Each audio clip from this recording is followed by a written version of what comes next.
वक्त शेख मुजीब की जो है ना मजस्मे को तोड़कर उसको रौन दिया गया था। तो मैं समझता हूँ कि ये कोई मतलब जिंदा कौम की या कोई मुस्तकबिल की बेहतरी कोई ऑप्शन नहीं है इसमें। ठीक है, कर देने चाहिए। एक रियासत के दूसरी रियासत से जो ताल्लुक होता है वो किसी इंटरेस्ट की वजह से होता है। ठीक है, तो इंटरेस्ट खत्म तो ताल्लुकात खत्म। इंटरेस्ट क्या था? हसीना वाजिद थी, इंटरेस्ट खत्म, ताल्लुकात खत्म। ये एटम बम एक जो है ना एक रस्म बन गई है कि आप मुझको डरा रहे हैं, मैं आपको डरा रहा हूँ। बाकी किसी काम का नहीं है एटम बम। आपके पास एटम बम है, मैं आप पे गिरा दूंगा, आप मुझ पे गिरा देंगे, तो बस। दोस्तों, बांग्लादेश से अब जो सदाएं बुलंद हो रही है वो जरा सी मुख्तलिफ है। मुख्तलिफ इस लिहाज से कि अब बांग्लादेशी चाह रहे हैं कि उनका कौमी परचम और कौमी तराना तब्दील कर दिया जाए। ये तब्दीली क्यों चाह रहे हैं, इसकी वजह सामने आई है कि उनका ये मानना है कि ये तराना और परचम भी इंडिया की तरफ से इम्पोज किया गया है। जी हाँ नाज़रीन, अब तक कोई ऑफिशियल नोटिफिकेशन या ऑफिशियल स्टेटमेंट तो नहीं आई, लेकिन जो सदाएं बुलंद हो रही है उसकी वजूहात पे अगर हम आए तो ये बताया जाता है कि कौमी तराना भी किसी इंडियन ने लिखा है और उसके बाद जो परचम है वो भी दीगर इस्लामिक कंट्रीज़ के परचम से मिलता जुलता नहीं है। अगर हम बांग्लादेश के परचम की बात करें तो उसमें ग्रीन रंग बांग्लादेश की ग्रीनरी और रेड कलर जो है वो बांग्लादेश के जो फ्रीडम फाइटर्स थे उनको रिप्रेजेंट करता है। तो नाज़रीन, इस पे हम पब्लिक ओपिनियन लेंगे, लेकिन उससे कबल अगर आपने आपके और हमारे चैनल को सब्सक्राइब नहीं किया तो सबसे पहले चैनल को सब्सक्राइब करें, अपने दोस्तों के साथ शेयर करें और अपनी सपोर्ट हमें दिखाएं ताकि हम और मोटिवेट हो और मज़ीद ऐसी वीडियोस आपके लिए बनाते रहे। तो चलिए पब्लिक ओपिनियन लेते हैं। अस्सलाम वालेकुम। वालेकुम। कैसे हैं आप? अल्हम्दुलिल्लाह। यार बताइएगा, बांग्लादेश से अब सदाएं बुलंद हो रही है कि हमारा कौमी परचम और तराना तब्दील कर दो। 71 के बाद अब उनको होश आया कि हमारे ये चीज़ें चेंज होनी चाहिए। तो क्या समझते हैं आप इस चीज़ को? सर देखें, सबसे पहले जो है ना ये 71 के बाद अभी इस तरह का कोई एकदम आता कि हमारा कौमी तराना चेंज होना चाहिए। और लास्ट टाइम जब रेवोल्यूशन निकला था जो यूनियन से निकले थे, उस वक्त शेख मुजीब की जो है ना मजस्मे को तोड़कर उसको रौन दिया गया था। तो मैं समझता हूँ कि ये कोई मतलब जिंदा कौम की या कोई मुस्तकबिल की बेहतरी कोई ऑप्शन नहीं है इसमें। ठीक है, बांग्लादेश अब चाह रही है, वहाँ से सदाएं बुलंद हो रही है कि हमारा कौमी परचम और कौमी तराना तब्दील कर दिया जाए। तो इसको क्या देखते हैं आप, क्या करना चाह रही है बांग्लादेश? देखें, अगर उनके मुतालबात दुरुस्त हैं तो हो सकता है, क्योंकि आप रिसेंटली अपने मुल्क में देख सकते हैं, पाकिस्तान में। ठीक है, यहाँ पे जो हैं आपके 4 डिफरेंट सूबे हैं, 4 डिफरेंट सूबे, बल्कि शायद गिलगित बल्तिस्तान भी एक अलग सूबा तस्लीम किया जाता है। तो अब 4 सूबों को अगर देखा जाए तो हर सूबे की एक अपनी आवाज़ है। कोई कह रहा है भाई हमें अलग मुल्क चाहिए, डिफरेंट मुल्क चाहिए। ठीक है, तो अब अगर वहाँ पर उनके मुतालबात जायज़ हैं तो हो सकता है उनके लिए नहीं ना। तो आप देखिए, 1971 में बना बांग्लादेश, इंडिया के सपोर्ट से बना बांग्लादेश, मानते हैं आप इस चीज़ को? तो उसके बाद 71 के बाद अब इनको क्यों ख्याल आया कि ये तब्दील होनी चाहिए इतने अरसे बाद? देखें, बात की अगर की जाए ना तो वो माइंड की होती है कि इंसान का माइंड कब एक चीज़ को तस्लीम करता है। ठीक है, पाकिस्तान में ये चीज़ें पहले नहीं थी, लेकिन अब जो है ये चीज़ें ज़्यादा हो गई है। हर कोई कहता है कि भाई मुझे अलग मुल्क चाहिए। क्यों कहता है? हम बांग्लादेश की बात कर रहे हैं, अब पाकिस्तान पे बार बार मैं एक एग्जांपल दे रहा हूँ कि अगर वहाँ के लोग चाह रहे हैं तो उनका कोई जायज़ मुतालबा होगा। 71 की आज़ादी के बाद अब क्यों चाह रहे हैं? आपको क्या लगता है? मतलब इतने अरसे तक ख्याल नहीं है उनको कि ये परचम सही नहीं है हमारा, ये कौमी तराना सही नहीं है हमारा, इतने अरसे बाद अचानक से ख्याल आ जाना? यार देखें, अगर वो ये चाह रहे हैं तो मतलब उनको एक चीज़ तस्लीम नहीं होगी। ठीक है, उनको अपने कवानीन, अपने नज़्म व ज़ब्त जो उनके मुल्क का है वो उनको तस्लीम नहीं होगा, इसलिए वो चाह रहे होंगे।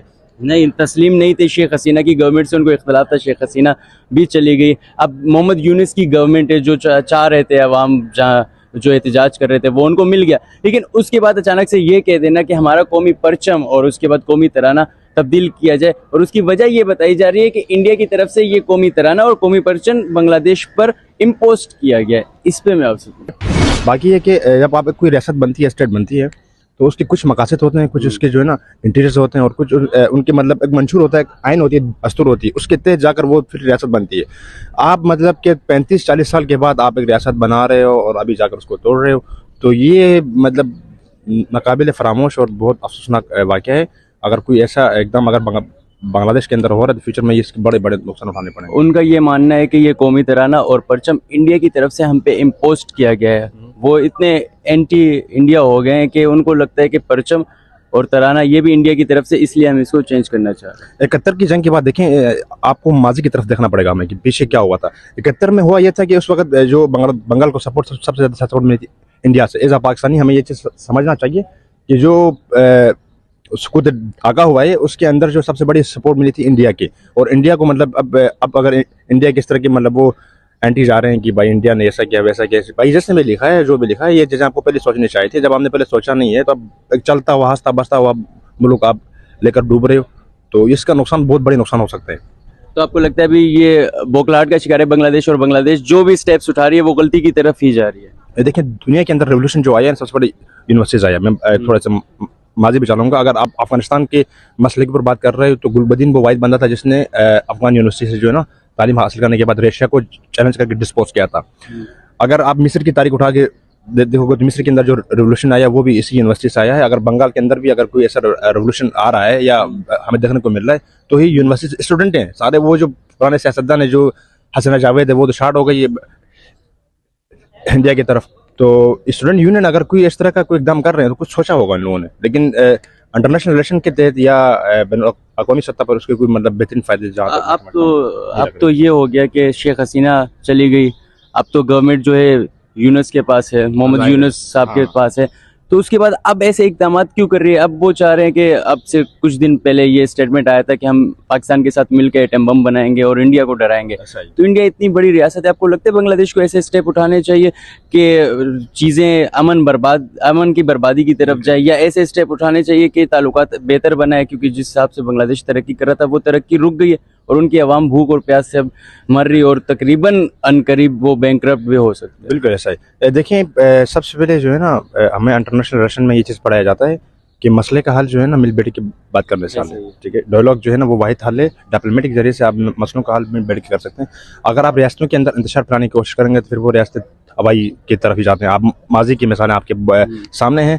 तो अगर आप उसके ऊपर बात करें कि जो पोलिटिकल चेंजिंग है कि हसीना वाजिद जो है 2009 से लेकर अब तक मतलब वहाँ पर जो है ना हुकूमत कर रही थी, कि यानी कि एक ऐसा जबराना निज़ाम था। इस चीज़ से मैं खुश हूँ कि वहाँ पर अभी जो है ना अवामी हुकूमत भी होगी और काफ़ी लोगों के स्टेटमेंट इस तरह के यानी कि आज़ाद इलेक्शन होंगे। लेकिन ठीक है, सॉरी मैं आपकी बात काट रहा हूँ, लेकिन ठीक है शेख हसीना से उनको मसला था वो तो चली गई, फिर उसके बाद आप इंडिया से इतना ज़्यादा बुक्स रखना और ये कारोबार वगैरह बंद कर देना, और अब ठीक है अगर आप दुश्मनी कर रहे हो इतनी बड़ी रियासत से तो वो भी आगे से कोई ना कोई रिस्पॉन्स देगी। जैसे कि उन्होंने अपने ट्रेड बंद कर दी, मेडिकल वीज़े बंद कर दिए, अब उसके बाद रशिया भी और इंडिया दोनों मिल के कह रहे हैं कि हमने जो पैसा इन्वेस्ट किया है बांग्लादेश में आप हमें वापस कर दें।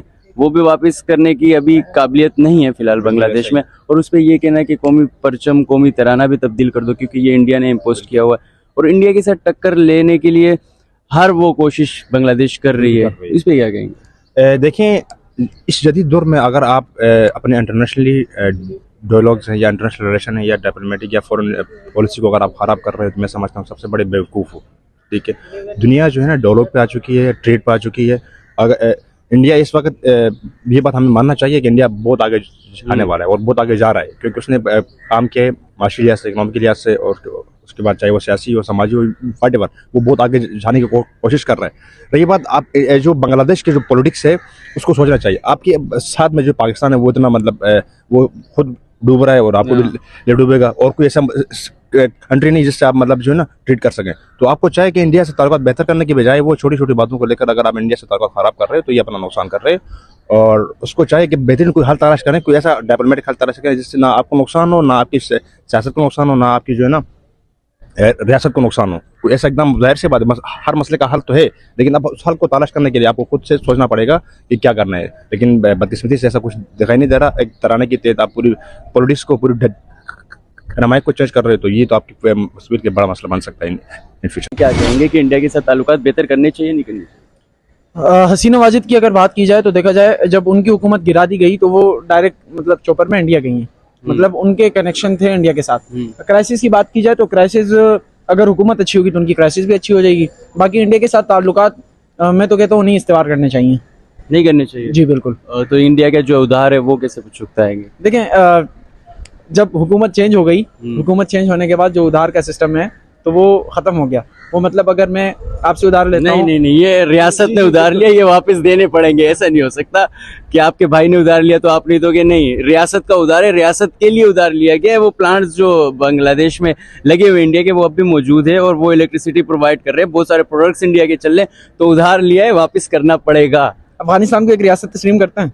अफगानिस्तान देखिए वो एक डिफरेंट सिचुएशन है। फिलहाल हम बांग्लादेश और इंडिया की बात कर रहे हैं। आप मुल्क दर मुल्क फलांग रहे हैं, आप एक चीज पे रहे ना। मैं तो आपको एक एग्जांपल दे रहा हूँ ना। देखें, कोई भी चीज समझाई जाती है एग्जांपल की तरफ से। जैसे आपने कहा वो एक रियासत है, रियासत ने रियासत तो बांग्लादेश और इंडिया की मिसाल देकर समझाए मुझे। आप इंडिया जा रहे, कभी रशिया जा रहे, कभी चाइना जा रहे, अब वहां नहीं जाए। हाँ, रशिया चले जाए बेशक, क्योंकि रशिया का बहुत ज्यादा उधार है बांग्लादेश पर। अच्छा, तो देखें, एक बंदा कह रहा है कि भाई मैं उधार, मतलब एक बंदा है वो कह रहा है कि रियासत है, वो कह रहा है कि मैं उधार नहीं दे सकता, ठीक है, मेरा आपके साथ ताल्लुक नहीं है, तो हो सकता है कि वो ना दे। तो मतलब इनको ताल्लुकात मुकम्मल तौर पर इंडिया से खत्म कर देने चाहिए। बिल्कुल मुकम्मल तौर पर खत्म कर देने चाहिए। एक रियासत के दूसरी रियासत से जो ताल्लुक होता है वो किसी इंटरेस्ट की वजह से होता है, ठीक है। तो इंटरेस्ट खत्म तो ताल्लुकात खत्म। इंटरेस्ट क्या था? हसीना वाजिद थी, इंटरेस्ट खत्म, ताल्लुकात खत्म। बहुत डिफरेंट लॉजिक है आपका। लेकिन उधार जो लिया है वो तो चुकाना पड़ेगा, उधार देना पड़ेगा।